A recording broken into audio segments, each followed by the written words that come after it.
La fin de la paracha, on parle de Esav qui s'est marié avec sa cousine, Bosmat, la fille de Ishmaël. Par contre, dans Parashat Toldot, c'est marqué qu'elle s'appelait Machalat. Et nos sages, ils apprennent que Pachout, de là, on apprend que quand quelqu'un il se marie, on lui pardonne tous les péchés.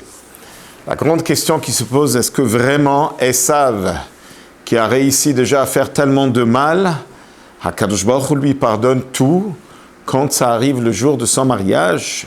Comment est-ce possible?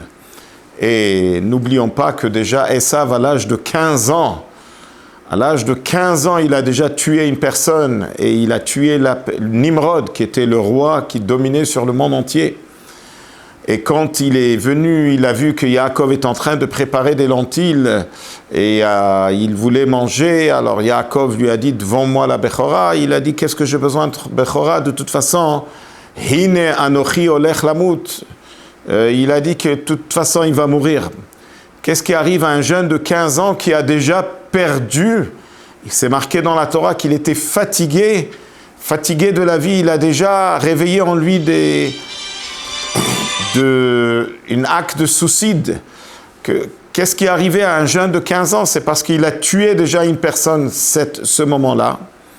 Et donc il a perdu le goût de la vie. Même lui, HaKadosh Baruch Hu, il est prêt à le pardonner le jour de la Choupa.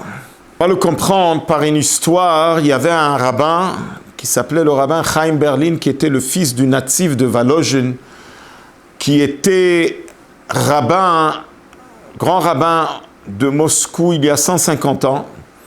Une fois, on l'a appelé là-bas dans le gouvernement et on commence à lui poser la question, quand est-ce que tu fais des Brit Mila? Et il ne répondait pas. Et le gars en train de crier sur lui, et lui, il est décidé, il ne répond pas. Et là, tout d'un coup, la personne se lève, il commence à tourner, il lui dit, OK, alors demain, tu viens dans telle et telle maison et on t'attend pour une Brit Mila. Je vois que tu es un homme de confiance, un homme de secret. Bon, il est parti faire la Brit Mila. Et il y avait là-bas que la grand-mère, personne n'était présent, il a fait la Brit Mila et après, il fallait qu'il retourne au bureau du gouvernement et de la vie extérieure, encore une fois, ils ont crié sur lui et dans tous ces cris, il lui a dit en cachette, il lui a dit merci.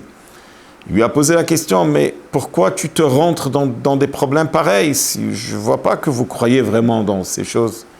Il lui a dit, regarde, moi ma vie elle est finie, mais mon fils il commence sa vie.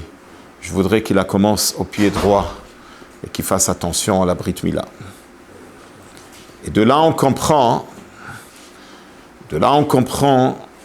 Rabbi Chaim Berlin, il a dit que là il comprend ce qui est marqué dans Shir HaShirim, Hinach Yafa Rayati.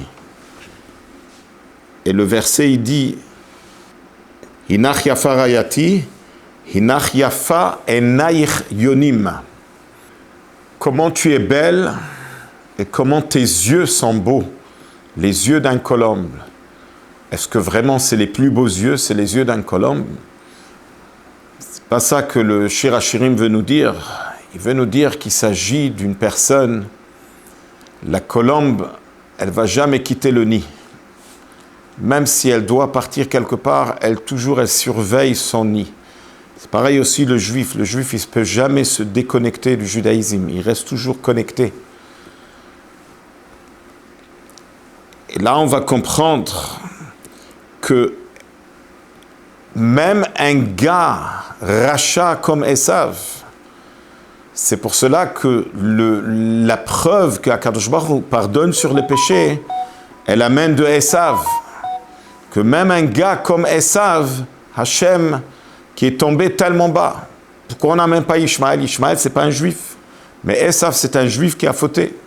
Même lui, Akadosh Baruch Hu, quand il a versé des larmes le jour de sa choupa, Hachem, il a cru en lui, il a eu confiance en lui, il voyait le bien qu'il y a en lui. En d'autres mots, Esav, il a dit, crois-moi, je ne voulais pas arriver là où je suis arrivé. Si j'aurais pu commencer de nouveau, j'aurais fait d'une autre façon. Et de là, on peut comprendre, quand on est à la veille de la fête de Yutet Kislev, La question qui se pose, c'est quoi le chidouche? Qu'est-ce que la chassidoute nous amène? C'est que jusqu'à la chassidoute, il y a le moussar qui nous parle des midot qui se trouvent en nous. La jalousie, l'orgueil, l'égoïsme.